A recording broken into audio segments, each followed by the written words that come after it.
All right, what is up, everybody? Welcome to our first ShowMeFootball.com post-game show of the 2021 Kansas City Chiefs season. We're gonna wait for people to start pouring in here and asking questions and whatnot because we're doing this live. But while we're waiting for people to get in, Connor, why don't you give your initial thoughts on this game where the Chiefs defeat the Browns 33-29 in thrilling fashion? I really wish that Chiefs fans had longer memories because, they came back and won the game, so it must have been a great performance by the team. We're going to the Super Bowl, all that, right?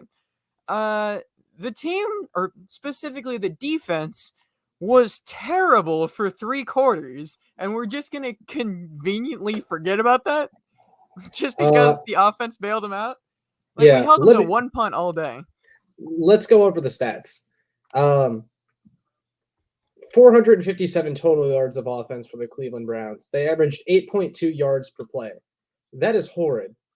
They also had 24 first downs on us, and really, what stood out was the inability to stop the run. I felt like I watched Mizzou all over again, Connor.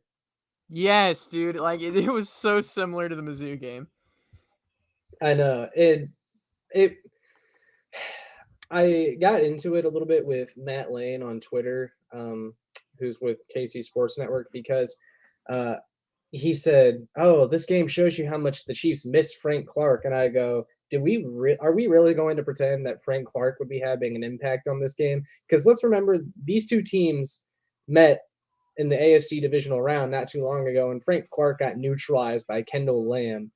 And I get Clark will he's decent as a run defender, but again, the overall run defense of the team still remains incompetent, even when Frank Clark has been on the field in recent years.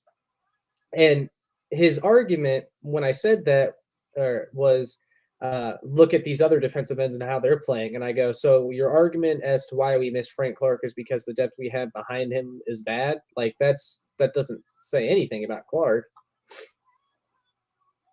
Well, I don't know what Clark adds to that performance. Like, he was horrendous against the Browns. So, what would he have improved in this game? And even if he was like this magical good run defender, a lot of their runs were inside, so there was nothing he Yeah, could have done. I mean, Nick Chubb just was slipping all of our defenders all day. Really, Kareem Hunt had a good day too. And they Yeah, used him in that the was receiving game some. frustrating. Yeah. Did you see the clip though where he tried? I sent it to you in the Twitter before we started recording, but there was a video of Kareem Hunt. He tried to like leap into the stands after scoring, and the Chiefs fans pushed him down. That made me kind Yeah, of sad. yeah, that pissed me off. I miss him so much. I would trade Clyde Hand to first to get him back. Like, I don't care. We'll wait. We'll put off the Clyde talk for now because I kind of want to focus on the defense for right now. And for those of you that are watching too, if you got any questions or comments, please leave them and we'll go over them.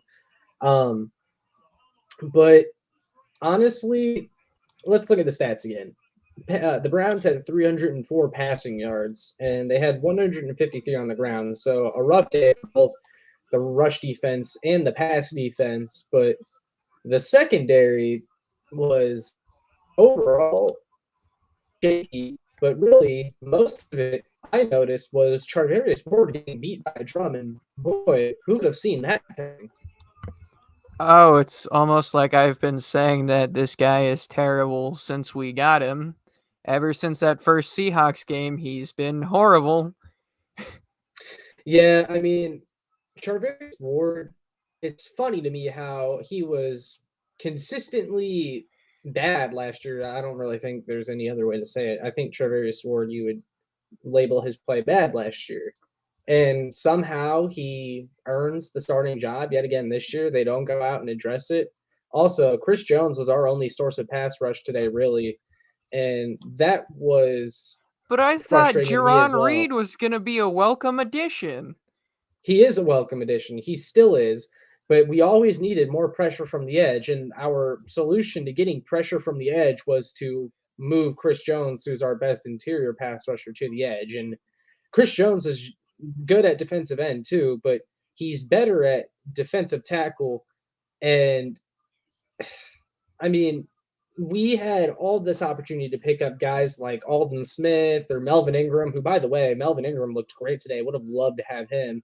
And we just sat on our hands and acted like we were happy with what we had. And I just don't understand it because we could have used some extra pass rush today.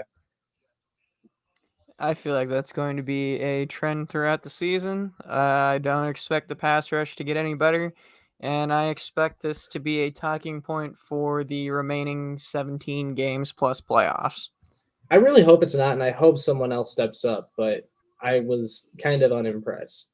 And I mean, the linebackers, when it comes to run defense, were not great either. Uh, they Nick Bolton looked really good. Let's start there. Our guy Nick Bolton, he flashed a lot today. In fact, he had what was it on defense? Four tackles and 3 assisted tackles, so 7 total tackles on the day. He looked really good. Had some really crucial stops today, but outside of that, the linebacker play was rough. Yeah, I feel like that was kind of to be expected whenever you see Ben Neiman in the starting lineup, but I'm optimistic that it's going to improve whenever Willie Gay gets back. But I'm just very happy with what I saw from Bolton. He was the tackling machine that everyone was expecting. He wasn't quite as dominant as he was at Mizzou, but he definitely played well for his first ever game. I'm glad he did too, because I saw a lot of people start to question the pick when you look at the players that were picked near him in the draft and how they played in preseason. I guess some of their first games today, like Terrace Marshall and De'Ami Brown and guys like that. But I'm happy with the Bolton pick, and I think he played really well today. Oh yeah, yeah, we probably could have used a receiver, and I mean, there's no probably like our only receivers that did anything were Tyreek and Travis. Yeah, and we're gonna So get to that. Trust me. yeah, but I'm just saying like we probably could have used a receiver. It wouldn't have been a bad pick, but I'm not mad that Nick Bolton's on this team. Not at all. Uh, in fact, I love it. Just from watching him grow into the player he is at Mizzou and seeing him play for my favorite professional team, we don't get that privilege too often, but I'm glad it happened. Especially when they're a good player. Like every once in a while, we'll get like a backup lineman or like a depth guy or something. But like this is like a premier level player who should stick around for a long time. Yeah. Uh, I don't know, man. Another thing about the defense, and I will kind of give them a grace period for now, but there was no tackling today either. The tackling was very poor, in my opinion, from a lot of the players on this team. But hopefully, as they hit more in these games, they start to become conditioned again. Because I think that is something that you have to account for. And a lot of teams really aren't good tackling in the first few games of the year. Yeah, but I mean, it's kind of a trend from last year. We weren't great at tackling last year, so I'm still going to be concerned about it. Yeah, I, I hope it improves. It although I saw a lot of people saying, and I wanted to mention it too, that with Tyrann Mathieu not playing today, um, it was obvious that the secondary missed his contributions. But honestly, after today's game, the Chiefs should be handing him a blank check and asking him whatever he wants, and they'll give it to I wonder if he like intentionally didn't want to play today just to prove his worth. him. He would never be the type of guy to do that, but I think I him not wouldn't playing put it today actually past worked him out looking for at him. what he does or what he said on Twitter. That's true too. I this the secondary without Tyron though, and I think it shows that um I think the secondary without Tyron just shows how big of an impact he has. I'm not sure if anyone ever questioned his impact, but um I mean a lot of guys didn't really look like they knew where to be and such at times, but Lego even mentions it. He says, I was good with what Juan Thornhill did today. And I have to admit, I was getting worried about Juan Thornhill, but he did have another really good game today. And he had that one play where he knocked it out of the hands, and man, I already forget. Was it like Higgins or no Schwartz? It was Anthony Schwartz. That was a really good play. heads up trying to go for the ball there too. Yeah, I was never really worried about Thornhill myself, but I was kind of worried about the coaching staff's perception on him because they didn't seem to really have too much confidence in him. But I don't know how you don't have confidence in him after today. He played pretty well. Yeah. And Mike Hughes also had the game sealing interception. I'm happy to see that progression from him because he also looked rough at the beginning of the game. Yeah, he was kind of a question mark going into the season for me because, you didn't really know how he was going to perform, but I'm happy with his performance today. He made a play when he needed to. Absolutely. Now I really wish Willie Gay played today, but we can talk about players that the Chiefs defense were missing today. But you also have to remember that Jedrick Wills went out in the first half of the game for the Browns, and they didn't have Odell. Now you believe that the Browns are better without Odell, but to me, like them not having, if they had Odell today, like I think they could have done more damage on offense, and we could have been in serious trouble. But I don't know. Do you want to elaborate on why you think they're better without Odell? This is just because the targets that you feel like he forces. I'm not sure the exact reasoning, but I just know that the team played a lot better after he got hurt last year, and it's probably something to do with the targets uh, being more evenly distributed. They don't feel the need to go towards him, and they probably just ran the football more, which is the strength of that team. When you have Nick Chubb and Kareem Hunt in the backfield, you really shouldn't even throw the ball that much. So that's probably what that was. And while I'm mentioning their running backs, Kareem Hunt should be that lead back, and it's a travesty that he is not a lead back. Yeah, he could have been a lead back here, but we'll get to that in a little bit. I did want to Ah! say though, I did want to say though that uh, Kareem, or sorry, now you got me talking about Kareem Hunt. Baker Mayfield. I think we need to talk about how now in today's game and in the AFC divisional playoff game from last year, there were 2 points in this game and in that game where he had a chance to will the Browns to win and be that guy at quarterback, and he failed. And he threw a pick at the worst possible time, too. And if I'm a Browns fan, I'm a little iffy on Baker. Well, I was never exactly sold on Johnny Manziel, so that doesn't really come as a surprise to me. Uh, I've really never liked Baker. He's always kind of rubbed me the wrong way.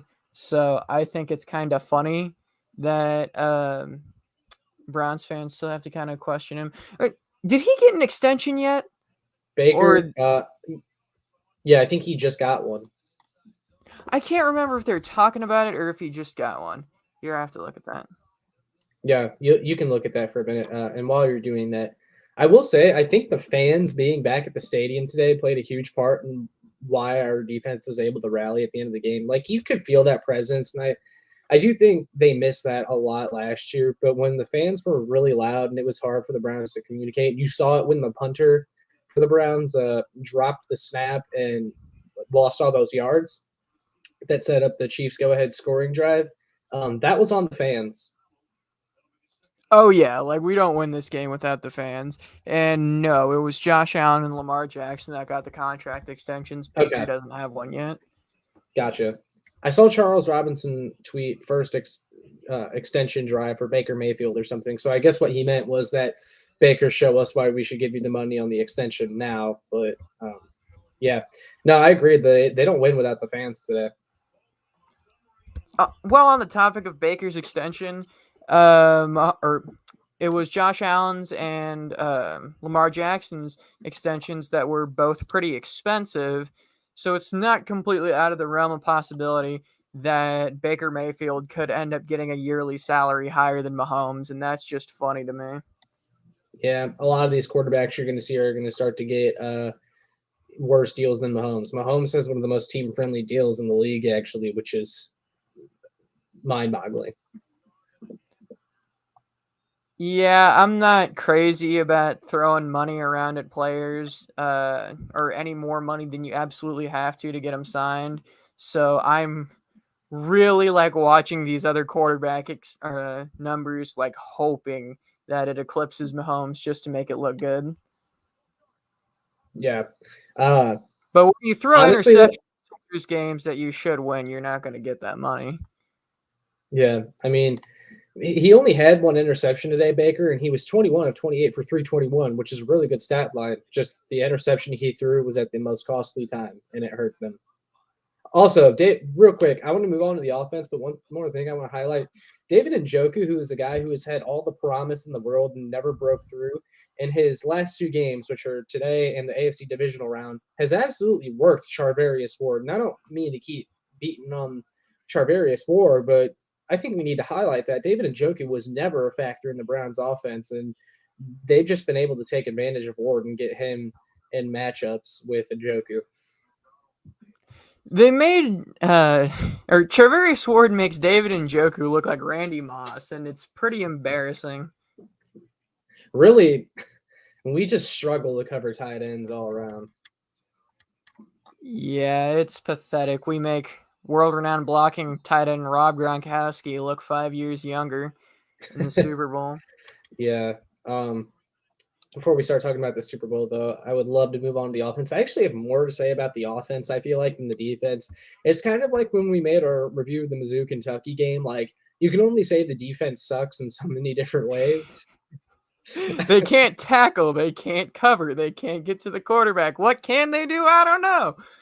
It's just frustrating that it's like they had the opportunity to make improvements to this defense through free agency and draft and stuff. And I know they tried, and I understand they were missing 3 defensive starters today, but it's a bad look when Melvin Ingram and KJ Wright, guys like that, were sitting there waiting to be signed for dirt cheap, and the Chiefs just never got in on it. And then you look at today and think about how much those guys could have helped. It's just, to me, it's stubbornness.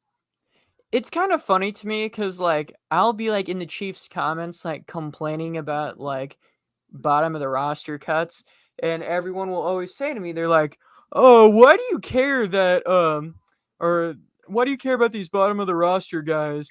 They're not going to start anyway." And then the same people will sit there and say, like, "Oh, well, the reason we suck today is because X, Y, and Z players were injured." That's why I care about the depth, so that we can survive without them, with the exception of Frank Clark, because he sucks when he's starting, so it really doesn't matter. But, Yeah, like, Ben Neiman, like, why is he still here? He's not I know good.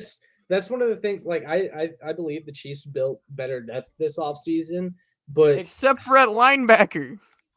the problem is they don't they've added depth just by adding more bodies that were like the ones they already had. They didn't necessarily add more depth, if that makes sense. And linebacker is one of those positions too. It's like, well, yeah, they drafted Nick Bolton, but they still, I mean, they didn't make anything. They didn't make any moves to where Ben Neiman stays off the field. Like, we're on year 3 now of complaining about Ben Neiman getting major snaps. Like, by now that has to be fixed. Like, they have to have found somebody that's better at football than Ben Neiman, and they haven't. I don't know how you haven't found that. Like, I haven't checked out a list of free agent linebackers recently, but I'm sure there's somebody better. I know. I'm sure there is too, and that's why it's frustrating. But I do want to talk about the offense because lots to talk about regarding them. Today, they had 397 yards of total offense, 324 passing, 73 rushing, 6.5 yards per play, 9 of 13 on third down, which is not bad at all. Only 2 sacks allowed, and we'll kind of start there with the play of the quarterback and the offensive line. Patrick Mahomes was 27 of 36 for 337 yards. Yet another 300-yard game for him. He puts them up like they're nothing. And he had 3 touchdowns. He looked like an MVP-level player today. And, I mean, man, that throw, it reminded me, the throw to Tyreek Hill when he was in single coverage against John Johnson that helped us win the game. That throw that Patrick made while he was running to the opposite sideline it reminded me of that Ravens game from a few years ago, the 4th and 9 to Tyreek Hill. That connection is just so special, and it's something that we're never going to see again. Yeah, God, that play was just beautiful. Like, there's not really anything else to say about it. And I'm just happy that Mahomes, Kelsey, and Hill are on this team, because if they weren't, well, we probably wouldn't move the ball at all. Yeah, and trust me, we will get to that, and I definitely want to talk about that as well. But the offensive line, I thought, it wasn't Super Bowl disastrous, although I thought the pocket collapsed quicker than I liked a lot of the time today. I think the offensive line still has some kinks to work out because I wasn't quite seeing it today. And Myles Garrett's a hell of a pass rusher too. And despite what some people might say, I still think Jadeveon Clowney is a really serviceable player. Yeah, he doesn't hit home a lot and get a lot of sacks, but he's still a really good player at generating pressure. So, it was a really good pass rush at the bookends that the Chiefs went up against today. But Oh, I, wow. I thought Mahomes was running around a little more than I would have liked, considering that they spent all of these resources revamping the O line. Stafford's first pass as a Ram was like a 75-yard bomb. Wow, you're watching that game right now? Holy crap, dude. Rams might be legit. Okay, well I hope not because I don't like Stan Kroenke. Yeah, they just had him on TV. Oh God. But do you have any comments on the offensive line, how they did today? They And were weren't as you? good as I was expecting them That's to. what. Yeah, that's basically what I was saying. Although, do you have any comments on Orlando Brown's performance today? What did you think of him in his first game as a full-time left He was tackle? going up against Myles Garrett, so I really didn't have a lot of expectations. Like, it wasn't fantastic, but again, it was Myles Garrett. So I'm That's not kind of gonna how I feel. I'm gonna have to give him a couple more weeks if he does that against, I don't know, Carl Nassib. Yeah, we're gonna have an issue. Any reason you selected Carl Nassib of all the names in Because your he mouth? plays for the Raiders and it's funny. I would hope that Orlando Brown doesn't get worked against Carl Nassib. I couldn't think of like any mid-tier pass rushers, so I just picked Carl Nassib. That's hilarious. Now, rushing game. And we'll talk about this before we get to kind of who got involved in the receiving game today. But rushing, Clyde Sucked. Edwards-Helaire. Yeah, we'll get to it. Just let me say the stats first. Clyde Edwards-Helaire, 14 carries for 43 yards, which was good for a 3.1 yard average. And I gotta say, he just didn't look great. And the fact that we had this revamped L line that was, pumped up and I thought, gave him some good holes. I mean, you saw that one play. Clyde totally avoided the hole. He avoided the hole like he was, what's his name? Trent Trent Richard. Richardson. Yeah, Trent I Richardson tweeted out there. Clyde Edwards Richardson after he did that. Yeah, like there were holes for him. They made, they were blocking people to the ground and opening holes for Clyde, but I didn't love the vision. And there were times where I felt like they were pushing the ball to Clyde and it was just killing all the momentum on our drives. And I hate that. And they did it. And Clyde, now he had the full offseason under his belt that everyone wanted to wait and see with him if he would do better after having an offseason to practice and everything like that. But I just was not impressed today. He didn't do good. 3.1 yards per carry is not good. And honestly, too, I was super disappointed we didn't see more of Jerick McKinnon today. Yeah, there were a couple plays where Clyde was a little difficult to bring down. He slipped out of a couple of grabs, but outside of that, he was just terrible. And like you said, no vision, Trent Richardson vision, no power, no speed. How is he the starting running back? Like, Darrell showed a lot more promise against the Browns last time, I felt, and I really like Jerick McKinnon. So, heck, even bring back Derek Gore. Like, stop running the ball with Clyde.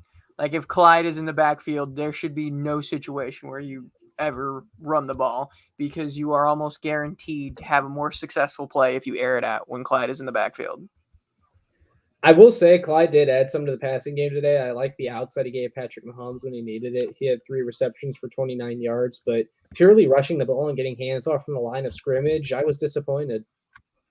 Yeah, and the entire purpose of spending a first round pick on a running back was to try and take the pressure off of Mahomes so that the offense wouldn't be so one dimensional, which an elite passing game isn't exactly one dimensional. But again, I'm not the one who came up with that. And it really didn't change much. Like, is Clyde doing anything that, I don't know, a Todd Gurley wouldn't be doing right now? Not really, to be honest. Like, or heck, James Robinson, an undrafted free agent in that draft class, is significantly better than he is. So, like, that pick is just so terrible, and it's forever going to be a stain on Veach's resume forever for however long he stays here, along with the awful trade for Frank Clark. Yeah, but we could go on and on about those. I mean, we've talked about them so many times. Receiving them, Tyreek Hill, 11 receptions for 197 yards and a touchdown. Man, what a day for him. He's on pace for like 3,000 receiving yards this year. I feel like the Chiefs' offense is pretty comparable to the Brooklyn Nets roster from a year ago. You know, you have three really good players, and that's about it. Just a bunch of mid-tier players and no names outside of your three elite And players. that's what I really wanted to talk about too, because okay, let's just go down the list. So, like I said, Tyreek Hill, 197 yards receiving and a touchdown. Travis Kelsey, 6 receptions for 76 yards and 2 touchdowns. Clyde Edwards-Helaire, 3 for 29. After that, no one had more than 20 yards receiving. And all of the passing yards, I mean, basically 90% of the passing yards went to Tyreek and Kelsey. And I love Tyreek and Kelsey. And yes, they're the best two players in the game at their respective position. But you're depending on them a lot. And I do not like it because if one of them goes down, and please knock on wood, because that would be horrible. But who is going to step up? Who is going to step up as a third legit option in the receiving game?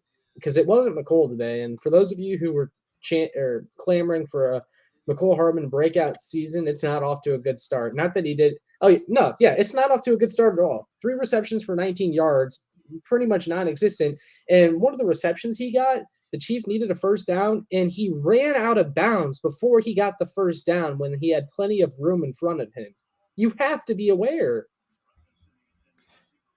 You know, I think I tweeted something along the lines of the Chiefs are 3 injuries away from being, or from having a top 5 pick in this upcoming NFL draft. I genuinely feel that if Travis Kelsey, Patrick Mahomes, and probably like Chris Jones go down for the year, you're looking at one of the worst rosters in the NFL. This team is so top heavy and carried by guys like Patrick, Travis Kelsey, Tyreek Hill, and even on the defense, you saw what happened without Tyrann Mathieu. Chris Jones at times was the only person, or what do I mean at times? He was the only person who got to the quarterback today. Like, this team is so top heavy and it bothers me to no end. And there's no better example of that than the receiving core. Like, we were hopeful like Noah Gray and Cornell Powell would have impacts, but that doesn't seem to be happening.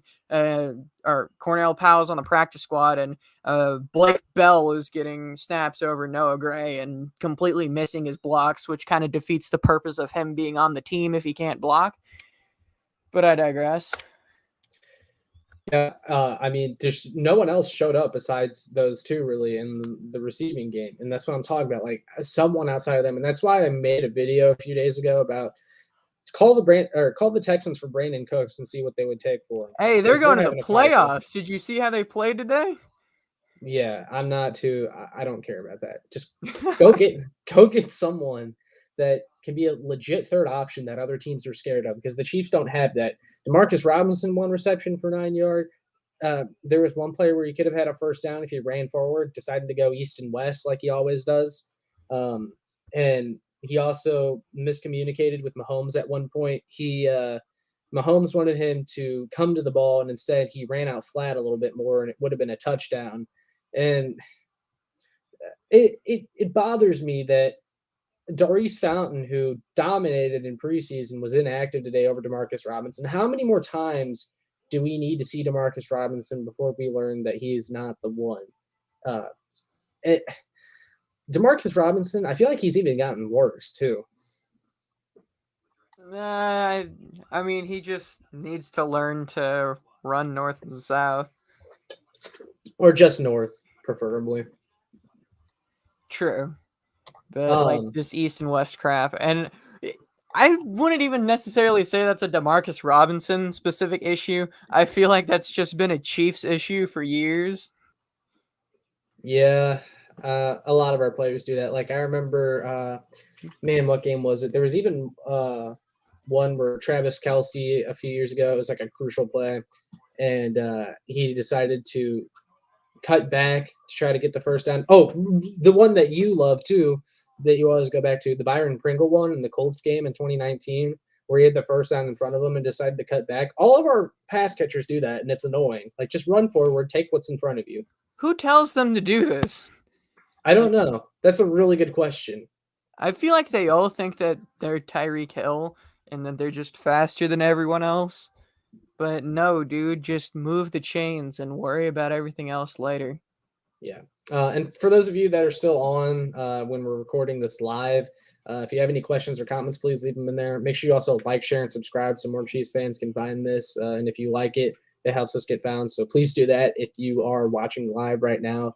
But another thing that really annoyed me today, one, Andy Reid's play calling at times and the decision to only kick a field goal when it was 4th and 2. You have one of the best offenses in the game. You have Patrick Mahomes. You have guys that can go get open at will, and you kick a field goal. Oh my goodness, that almost came back to bite us. I think a lot of people would have probably tried to run the ball there, but when you have Travis Kelsey, you throw him the ball. Or heck, put Jody Forston out there at wide receiver and just have him go to work against one of the Browns' smaller corners. I would love that. I would absolutely love I don't know that. why nobody ever thinks to do it. I was disappointed that they activated all 4 tight ends today when they really didn't run any of them besides Kelsey and Bell. They should run Forston as just like the last tight end and last receiver because I think he could get valuable snaps at both spots if he needed to be. Yeah, well, and that's one of the valuable things about Forston is that he can play tight end or receiver out there. He could give you some play at the X. Yeah, I'd like to see him line up there. Yeah. I mean, like I've always said, like just throw a 50-50 ball to him. He's got to come down with it like 90% of the time. He just has such a length advantage over everyone else. At least just see what you have because you know what McCall and D-Rob are. So Yeah. Also, another thing that frustrated me, something that the Chiefs and their coaching staff claimed they worked on all offseason, which continued to be an issue today, was the red zone offense. And I absolutely hate how cute they got. We talked about that with Mizzou too. If you constantly have to run trick plays and cute little formations, it means you don't trust yourself to be able to do it normally. And that, I mean, they were like 2 of 5 in the red zone or something like that. Like, that was frustrating. why does our red zone offense always suck? Oh, I know. It's because we used to have a really powerful running back who could run the ball and also catch, and we don't have that anymore. Yeah, like Clyde can catch a little bit out of the backfield, but what's his name? Bill Barnwell also tweeted even Mike Remmers was getting red zone touches instead of Clyde Edwards-Helaire, and I feel Yeah, like what that the kind of hell shows was how the that? Chiefs feel about him. Well, Tony Romo mentioned it in the broadcast that when they came out of the huddle, Mike Remmers' eyes were like super wide and his eyes looked really big, and he was like, "I bet you he's getting the ball," and that kind of gave it away. Yeah, that was. I don't know what they thought was going to happen there. Yeah, But they just got too cute. I want that. I want them to see, or I want them to just use guys on slants and posts and stuff when they're that close to the end zone, and utilize some of your bigger receivers too. Like we were just talking about Fortson. Like use Fortson in the red zone or Jerick McKinnon. Jerick McKinnon is a do-it-all type back that can be a safety valve for you and get the ball into the end zone. Yeah, I remember that Mike Remmers play. I'm sitting there looking at the TV just like so many times during the ball game I just screamed, "Do not run it." Like over and over because I did not want to see Clyde getting the ball, especially when the offense had rhythm in the passing game. And then in the red zone, I'm like, "Do not run it." And then they throw a screen pass to a tackle, and I honestly would have rather them ran it. Yeah, because that went for like -2 yards, I according mean, to the stat Clyde sheet. running it probably would have gone for -2 yards too, but Yeah, because I was not impressed with him today either. Jim James says they make things more difficult than they have to be. Totally agree. Gary Holland also asked if I can find it. We kind of talked about it earlier, but he said, "Josh, did you think Ward was horrible, and what did you think of Peterson?" yes, Yeah, Ward was bad. I mean, there's no other way to put it. He got worked today by Jarvis Landry, David Njoku on multiple occasions, and honestly, and that's the thing that I was talking about earlier. You know, they activated all four tight ends and only used two of them, and it's like, well, why not just deactivate the other two if you're truly not going to use them at all? And maybe they wanted to, but they just felt like they didn't have the time or never had a chance. But you got guys like DeAndre Baker, who I think it could absolutely push Ward and play physical with guys up close, and he's inactive today, and it's upsetting because I think he has a ton of potential. can I like highlight comments? Yeah, which one are you looking at that you want to highlight? The edge one. Why did Uh, we give up the edge every darn play? oh yeah, here you go. Aaron Morrow. Why did we give up the edge every darn play? It's because my dog Frank Clark wasn't out there, bruh. He bring that dog mentality. He set that edge like no one else, bruh. In all seriousness, though, like It's because we suck at setting the edge. it's we that's why I was so upset that we didn't do more to address defensive end this offseason. And again, we kind of talked about it earlier if you guys want to go back at all, but I guess I could kind of address it again real quick here. But like defensive end is a position that real quick, wide receiver two and defensive end. We went into the offseason clamoring for the Chiefs to address that. And here we are, our first game of the season, and we still don't have an answer at either. And it's sad. Yeah, it's kind of a dead horse at this point, but I just thought the comment was funny. Probably not to outsiders, but to us No. at least, it's pretty funny. It's funny because it's a go-to defense for Frank Clark that makes no And sense. it's But become such a inside joke. I will. I mean, I would have been interested to see the difference that Clark would have made today, but I really think his impact is minimal. I was telling Josh, You're all good, Aaron. I was telling Josh earlier that I hope that our situation this year with Frank Clark is like the situation with Eric Berry his last year, where he just does not play, is constantly listed as questionable and day to day, and just never plays, and then we just get fed up and cut him. That's what I hope Frank Clark's season looks like. You got to wait till next offseason because that's when they see big bucks, and then we can actually go out and buy his replacement. I thought it was this upcoming offseason. Yeah, or next this one. That's what I meant. Yeah, like win the Super Bowl this year, then cut his ass. Yeah, and Josh Kando was getting snaps today too, which again just speaks to how badly mismanaged the depth at the defensive end position has been handled. I don't remember seeing Josh Kando do anything. I He know got he turned played. around. He got completely turned around on one play, and it was like an 8-yard run for Nick Chubb. Yeah, I'm not high on him at all.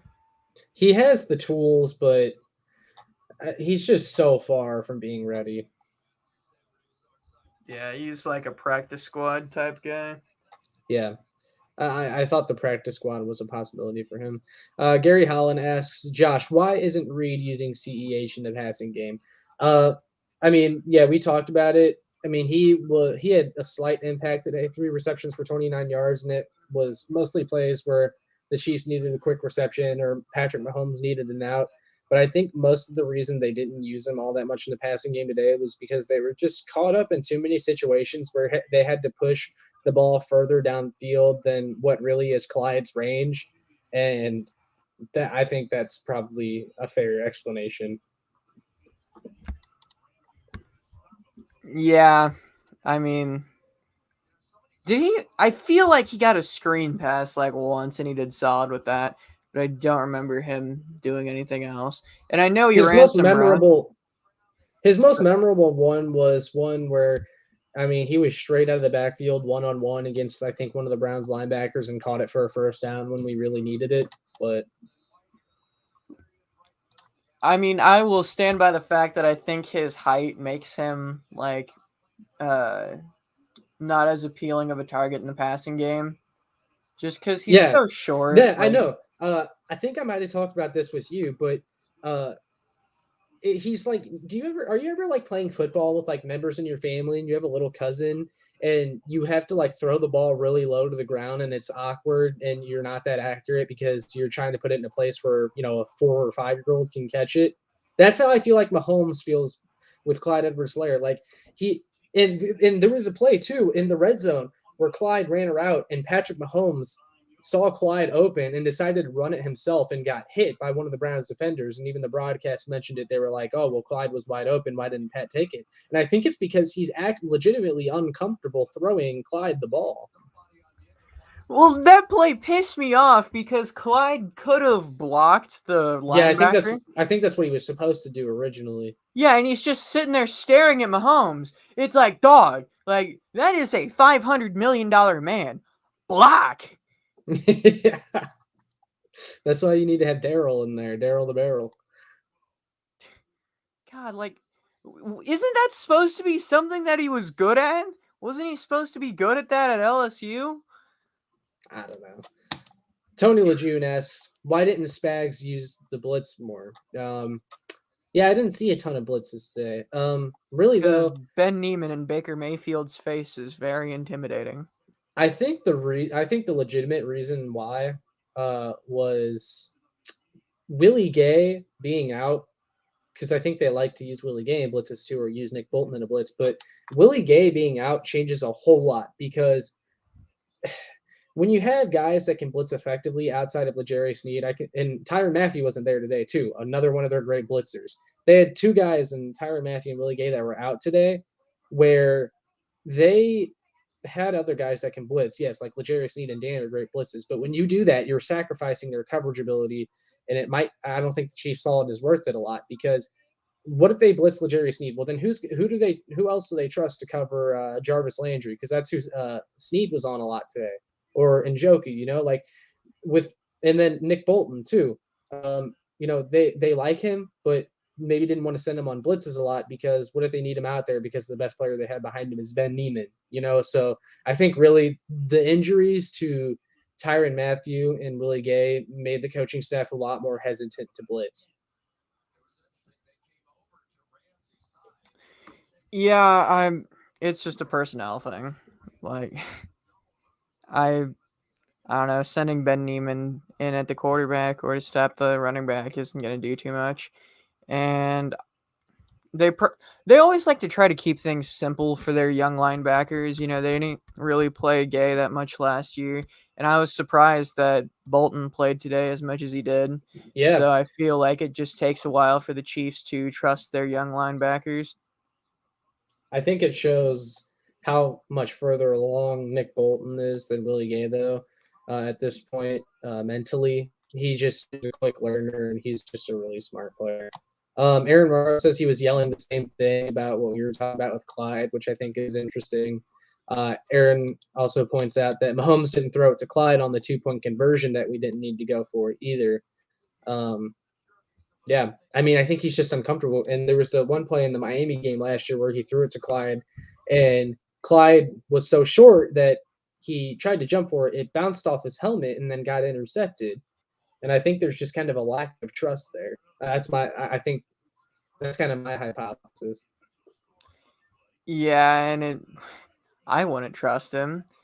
But part of the blame for Clyde being here should probably go on Patrick since he told Veach to draft him for some stupid reason. But yeah, I don't think he's wild about having a 5'3" guy in the backfield. I'm not sure if he's 5'3", but let's go with it. Yeah, I mean, one of his shortcomings are always going to be his height. Unfortunately, uh, I just wish he was more successful in short yardage. Like to offset some of his shortcomings, I feel like he doesn't do enough to do that in other areas of the game. Like if you're that small, like I would wish you had breakaway speed. He doesn't have breakaway speed. Yeah, like that's. I say it every time I talk about him. Like Kareem Hunt, like wouldn't be able to take anything to the house. Clyde cannot take like the perfect play to the house. He's gonna get caught by a defensive back, Yeah, and he it's can get you. frustrating. He can get you some solid like 20 to 30 yard runs, but But I don't. he's not making a house call. Kareem Yeah, Hunt's first 5 games, he had 5 50-yard touchdowns in each of them. Clyde doesn't get a single one of those. yeah. Sorry if you hear a dog barking, by the way. Julie? No. Yeah, no, it's just my dog barking in the background. Um, Also, Tony Lejeune mentions where was the T-Rex package with the tight ends? Um, I think because he's mentioning the one with the 3 or 4 tight ends. I think really what that comes down to is they didn't feel comfortable running it because they were in such a tight situation for the entire game that it's not something they wanted to mess with since it's not a proven set that they've done in real games before. And also, when you do the T-Rex package, guys like Tyreek Hill aren't on the field, and the Browns are absolutely terrified of Tyreek Hill and aren't that effective at stopping him. And that's what I talked about with Pete Smith from SI Browns Digest in my preview the other day. He said he would rather the Chiefs run a bunch of tight end sets because it keeps Tyreek Hill off the field. And obviously, Tyreek Hill was our most explosive player on offense today. So I don't think it's a Browns thing. I think everyone's pretty scared of Tyreek. that is a very good point. But Also, to Aaron be Morrow fair, mentions Travis Aaron did pretty Morrow. good too. Yeah, So, he did. Aaron Morrow mentions that McKinnon can make house calls. Absolutely. oh yeah, and it's kind of Tucker, surprising. shut up. It's kind of surprising that McKinnon has been like the one running back on the roster that hasn't had like some injury issue so far. Like Clyde has had, I think it was like a hamstring or something. Darrell had something, and McKinnon has always had injury issues throughout his entire career, but he's been the one healthy guy. So I just think that's kind of funny. Yeah. Uh, and for those of you that are still watching, if you have any last minute comments, questions, anything, please throw them in. We'll answer them real quick before we finish up. But I plan on wrapping up here pretty soon. You The gonna go Chiefs kill your next week. dog? Yeah. The Chiefs next week, they plan on, or I'm sorry, plan on, of course they plan on playing the Ravens. They play the Ravens. And I don't know, Connor, do you have any, I don't know, do you have any predictions or thoughts heading into this game? Well, we better win. I saw someone, Kevin Ostreicher, who does the Locked On Ravens podcast. I did an interview with him back when we did the Orlando Brown trade, and I saw him tweet something today about if the Chiefs' defense is like this against the Ravens, they're going to put up 40. I'm sorry, but and he's probably just saying this because he covers the team. He's a fan, just like we all are, but uh, the Ravens don't have the offensive personnel of the Browns. Now, I would have maybe kind of agreed with that if the Ravens still had all the running backs healthy because they do have a good rushing attack. Not anymore. The Ravens are not. I don't see the Ravens putting up 40 on this defense. Like, yeah, the defense is really bad today, but you're not the Browns.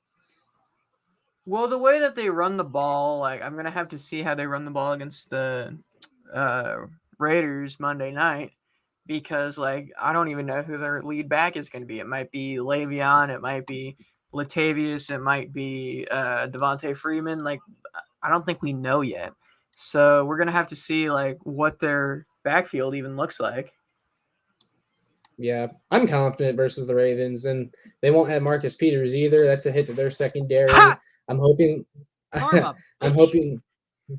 hoping we can get McCole Hardman more involved, because he feasted against the Ravens last year. But it'll be interesting. Hopefully they get healthy. Tyrann Matthew should hopefully be back in the lineup. Fortunately, Willie Gay won't be there this game, but I think they should have Willie Gay back against the Chargers because even though it's a 3-week thing, we had the bye week in between the end of preseason and the first game, so I think that counts for one of his weeks on IR. I could be wrong, but um, hopefully Willie Gay comes back soon. Either way, I feel like it probably is because it's not based on games; it's based on weeks. So yeah. yeah, I hope so. That's all I got, though. Do you have any closing thoughts on today's game? Nah. Just pray for Josh's dog, guys. Yeah, I even put that up on the screen. Michael Darcy from KC Sports Report says Tucker shut up is the quote of the day because God, he just does not stop barking ever. And then Michael also mentions hopefully Josh can hop on post game show with Lucas and I. Of course, we'll be doing that too. But yeah, that's all I got today. So those of you that watched, thanks for watching. And for those of you that are watching after the fact, please still like, share, and subscribe. It really helps. But that being said, we'll catch you after the next game. So peace. Fraud.